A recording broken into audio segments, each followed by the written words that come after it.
तो students next अपने पास पिछली थ्योरम में अपन ने क्या था, rho T plus mu T is equal to dimension of R, it mean dimension of R T dimension of N T is equal to dimension of R को, ठीक है, या डिमेंशन ऑफ यू अपन ने prove किया था। तो अब अपन उस थ्योरम इस एग्जांपल से ये प्रूव करेंगे भी ये थ्योरम वेरीफाई है, ठीक है।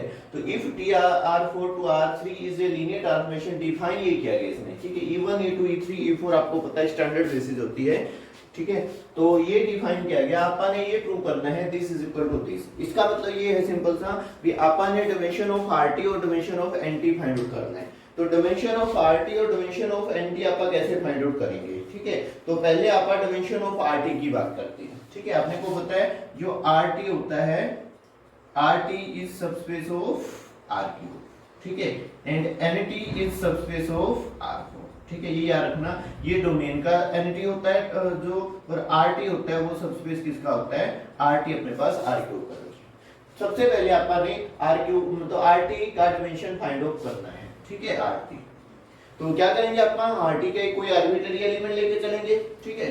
तो इफ मैं कोई भी एलिमेंट ले लेता हूं x y z y कुछ भी बिलोंग्स टू आरटी, तो मैंने y कोई एलिमेंट ले लिया आरटी का, ठीक है। तो देन डेफिनेशन इसकी क्या होती है, then there exist x belongs to R4 and such that t of x is equal to y। rt का मतलब रेंज स्पेस, तो कोई भी एलिमेंट रेंज में इसको बिलोंग करेगा तो उसकी प्री इमेज एग्जिस्ट करेगी, ठीक है, या x की जो इमेज है वो क्या होगी, ये होगी, ठीक है। चलो नाउ अब x किसका एलिमेंट है, x R4 को बिलोंग कर रहा है, और आपको पता है R4 में एलिमेंट होंगे वो इस टाइप के होंगे x1 x2 x3 and x4। तो आप x को लिख लेते हैं x1 x2 x3 x4, ठीक है। अब इस x को आपने इस स्टैंडर्ड बेसिस में लिखना है। E1 E2 E3 आपको पता है, E1 होता है 1 0 0 0, E2 होता है 0 1 0 0, ठीक है, एंड E3 होता है 0 0 1 0, एंड E4 हो जाएगा 0 0 0 एंड 1, ठीक है। तो आप सिंपल लिख सकते हैं x1 into 1 0 0 0, x2 0 1 0 0, x3 0 0 1 0, ठीक है, एंड x4 0 0 0 एंड 1, ठीक है। चलो इनको आप ऐसे लिखने की बजाय इसको आप ऐसे भी लिख सकते हैं x1 E1 plus x3 E3 and x4 E4। हर एक क्वेश्चन में अपन ऐसे ही करना है, ठीक है। कोई भी एलिमेंट लोगे आप उसको E1 E2 E3 E4 की फॉर्म में लिखोगे, ठीक है। चलो तो अब y क्या था, अपन ने y की वैल्यू फाइंड आउट करनी है, तो y इज इक्वल टू था tx, तो इधर भी t अप्लाई कर दो, t ऑफ ये आ जाएगा x1 E1 x2 E2 x3 E3 and x4 E4, ठीक है। By definition of linear transformation तो इसको ये लिखोगे x2 t of E2 x3 t of E3 and x4 t of E4, ठीक है। अब इसको इस फॉर्म में लिख देंगे।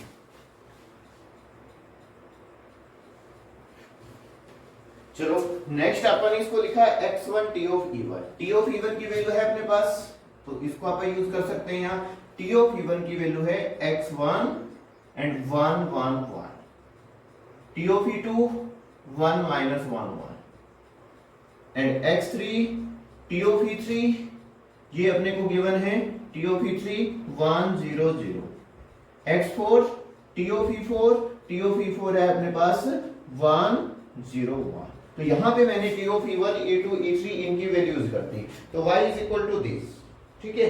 तो अब देखो अपन ने y को इन वेक्टर की लीनियर कॉम्बिनेशन में लिख दिया, इसका मतलब ये है अपने पास, ठीक है, इन वेक्टर की फर्स्ट सेकंड थर्ड फोर्थ, मतलब अब जो इसकी बेसिस में वेक्टर आएंगे वो ये वाले ही आएंगे, ये वाला ये वाला ये वाला ये वाला, ठीक है। अपन ने क्या करना है, अब ये प्रूव करना है भी इनमें से कौन से वेक्टर, देखो इसमें 4 वेक्टर है अपने पास, तो जो आरटी की बेसिस में एलिमेंट आएंगे वो ये आएंगे, वो ये ही वेक्टर आएंगे, क्योंकि अपन ने y को इनकी लीनियर कॉम्बिनेशन में लिखे हैं, ठीक है। इसका मतलब इनका जो डायमेंशन होएगा आरटी का वो इन्हीं वेक्टर में से होएगा, लेकिन ठीक है। तो इसका मतलब जो आरटी है वो स्पैन बाय दिस वेक्टर, तो फर्स्ट तो ये लिखोगे, it means RT is by these vectors, जो ऊपर वेक्टर्स दिए हैं आपने ये वाले, ठीक है, इन वेक्टर को स्पेंड करेगा, इनकी लीनियर कॉम्बिनेशन में लिखा गया स्पेंड करेगा।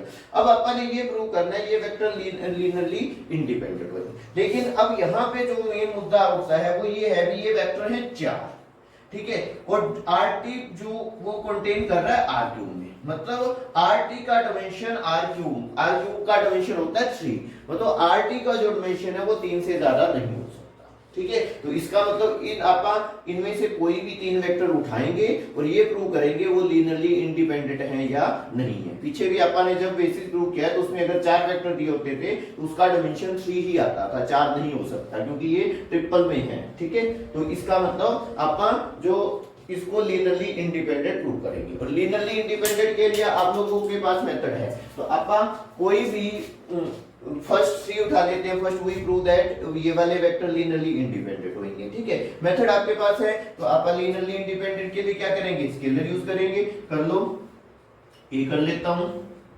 इसके लिए बी कर लेते हैं, और इसके लिए सी कर लेते हैं, कोई भी उठा लो, ठीक है। तो पहले 3 उठा लिए थे, अब सोलो आउट करोगे तो इक्वेशन क्या बनेगी, a plus B plus C is equal to 0, a plus B plus C is equal to 0। Next बनेगी a minus B is equal to 0, और लास्ट बनेगी a plus B is equal to 0। तो इन दोनों को solve करोगे, a0 b0 और ऊपर से c0। इसका मतलब these vector are linearly independent. तो इसका मतलब डायमेंशन ऑफ जो RT है वो 3 होगा, ठीक है। 4 हो नहीं सकता क्योंकि इससे ज्यादा इसका डायमेंशन नहीं हो सकता।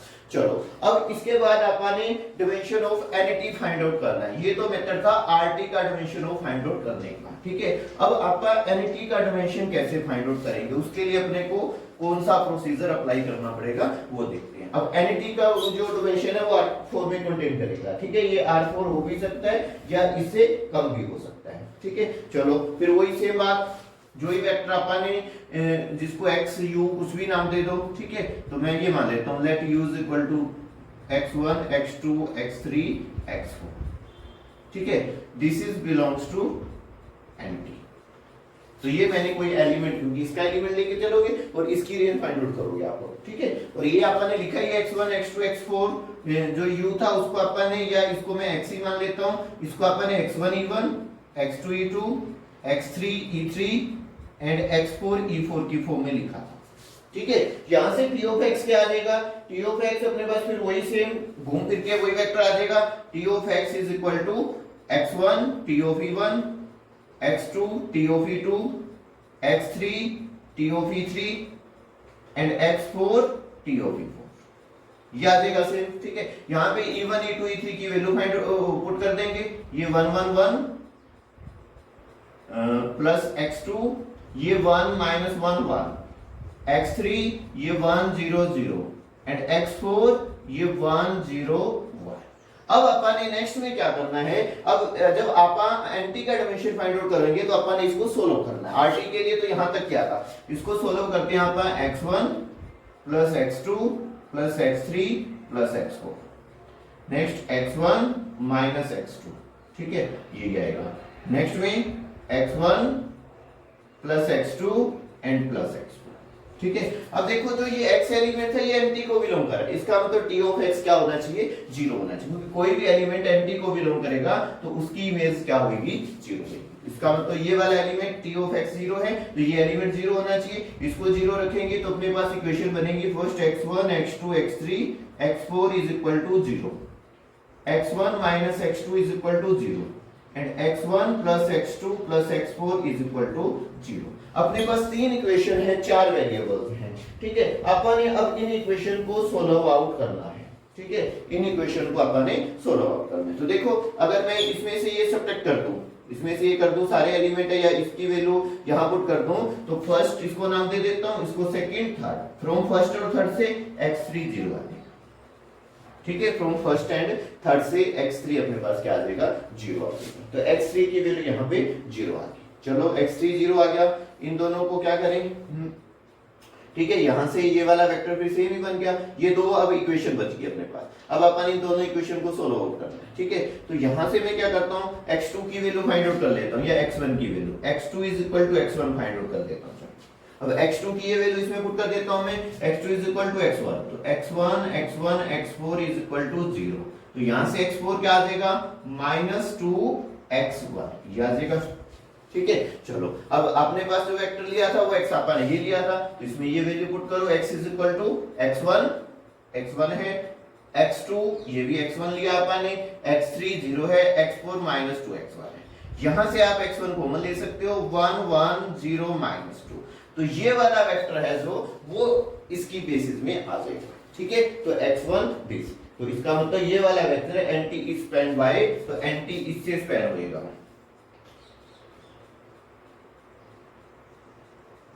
1 1 0 -2, तो इसका मतलब डायमेंशन ऑफ ये लीनियरली इंडिपेंडेंट है, एक ही वेक्टर है 1 हो गया। ठीक है, तो हो गया प्रूफ, इसका डायमेंशन कितना हो गया 1 और 3, टोटल कितना हो गया 4, और यही अपन ने प्रूव करना था। ठीक है, चलो ये तो था भी इनकी बेसिस गिवन है अपने को। अगर अब इसके अलावा अपने को कोई लीनियर ट्रांसफॉर्मेशन गिवन हो, ठीक है, लीनियर ट्रांसफॉर्मेशन भी डिफाइन हो, ये तो था इनकी अपने को वैल्यू गिवन है, तो उसको आप कैसे फाइंड आउट करेंगे, है तो बिल्कुल इजी मेथड, इसी से सोल्व आउट करना है सभी क्वेश्चंस को।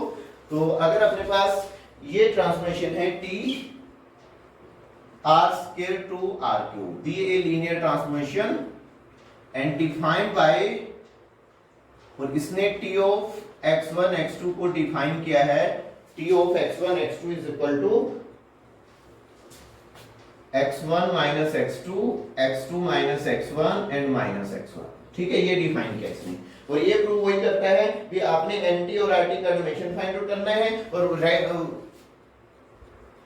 रो टी प्लस म्यू टी इसका डायमेंशन ऑफ क्या होएगा, यहां से डोमेन r², और r² का डायमेंशन 2 है, तो अपन ने इसका डायमेंशन 2 प्रूव करना है। ठीक है, तो वही पहले rt फाइंड आउट करते हैं, फिर nt फाइंड आउट करेंगे। ठीक है, तो डायमेंशन ऑफ rt के लिए अपन ने क्या किया था, वही सेम प्रोसेस इसके लिए है। ठीक है, तो लेट कोई भी एलिमेंट u v w कुछ भी ले लेंगे r3, तो then there exist u belongs to r² such that t of u is equal to v, क्योंकि ये rt के एलिमेंट ऐसा लिख सकते हैं। अब u किसको बिलोंग कर रहा है, u r³ को, r² को कर रहा है, तो लेट u मैं मान लेता हूं x1 x2। ठीक है, तो आप इसको e1 e2 की फॉर्म में लिख सकते हो। ठीक है, तो इसको क्या लिख सकते हैं, अब r² की जो e1 होएगा वो होएगा 1 0 और e2 हो जाएगा वो 0 1, तो x1 e1 and x2 e2। ठीक है, सिंपल है। तो t ऑफ v क्या था, t ऑफ u था, एंड इसको लिखोगे t of x1 e1 x2 e2, वही सेम स्टेप है जो पीछे किया था, x1 t of e1 and x2 t of e2। अब t ऑफ e1 यहां से फाइंड आउट करेंगे, t ऑफ e1 का मतलब 1 0, यहां पुट करके देखो, ये 1 0 1 0 1 -1 एंड -1, एंड t ऑफ 0 1 ये भी यहां से फाइंड आउट करेंगे, 0 1 -1 एंड 1 0 1 एंड 0, ये आ जाएगा अपने पास। तो x1 t of e1 1 -1 -1, x2 t of et -1 1 0। तो अब जो rt की बेसिस में है वो ये दो एलिमेंट आ सकते हैं। ठीक है, तो ये दोनों एलिमेंट क्या है देख लेते हैं, ये लीनियरली इंडिपेंडेंट है या नहीं है, तो वी चेक दैट, क्योंकि v इज एक्सप्रेस है linear combination of these vector, तो इसका मतलब हो गया rt is spanned by these vector 1 1 -1 and -1 1 0। next we show that these are linearly independent, तो यूज कर लो a n plus b is equal to 0। ठीक है, तो क्या आया, a minus b minus a plus b and minus a equal to 0। Solve करो, a minus b is equal to 0 minus a plus b equal to 0 minus a equal to 0, तो solve out करेंगे a 0 b 0, तो these vector are linearly independent, तो इसका मतलब dimension of rt ये अपने पास 2 आ गया। ठीक है, सिमिलरली अपन ने फिर वही nt का डायमेंशन फाइंड आउट करना है, तो nt के लिए सेम ही प्रोसेस था, कोई भी आप एलिमेंट अब मानोगे, let u is equal to x1 x2 कोई भी एलिमेंट आप किसका मानोगे, एंटी का मानोगे, ठीक है। तो वही होएगा एंटी का है तो t of u is equal to 0 होएगा। तो यहां से v को काट देता हूं मैं, t ऑफ u अपने पास ये आएगा, ठीक है। आप इसको ऐसे इसी तरह से सोल्व आउट करोगे। अब नेक्स्ट आपने क्या करना है, यहां पे बस इसको आगे भी सोल्व आउट करना है। तो ये अपने पास आएगा x1 minus x2 minus x1 plus x2 and minus x1, ठीक है, यही आएगा। तो t of u is equal to 0, तो इनको 0 रखो, x1 minus x2 equal to 0 minus x1 plus x2 equal to 0 and minus x1 equal to 0। Solve out करोगे तो x1 भी 0 आएगा और x2 भी 0 आएगा। तो इसका मतलब u क्या आया अपने पास, 0 आ गया, ठीक है। तो एंटी किसके, एंटी के अंदर जो भी एलिमेंट आया वो 0 आ गया। तो इसका मतलब डायमेंशन ऑफ एंटी कितना आ गया, 0 आ गया। तो ये अपने पास आ जाएगा 0 प्लस 2 इज इक्वल टू 2, ठीक है। Hence prove the question. तो इस तरीके से क्वेश्चन सोल्व आउट करना है, दोनों के लिए सेम ही प्रोसेस है। एंटी में इसको सोल्व आउट करके 0 के इक्वल रखना है, वहां से आपने वेक्टर फाइंड आउट करना है, अगर आता है तो ठीक है, नहीं तो उसका डायमेंशन 0 है। और इसके लिए आपने जो ये वेक्टर बनेंगे इन्हीं वेक्टरों को सोल्व आउट करना है, इनमें से आपने चेक करना है, 2 ही वेक्टर है तो ये लीनियरली इंडिपेंडेंट चेक करेंगे, अगर 3 होते तो उनको करते, 4 होते तो उनको करते, लीनियरली इंडिपेंडेंट है, ठीक है। उन 4 में से अगर चारों नहीं है तो 3 होंगे, 3 नहीं है तो कोई 2 लीनियरली इंडिपेंडेंट। तो इस तरीके से आपने ये क्वेश्चन सोल्व करते हैं, ठीक है। Thank you.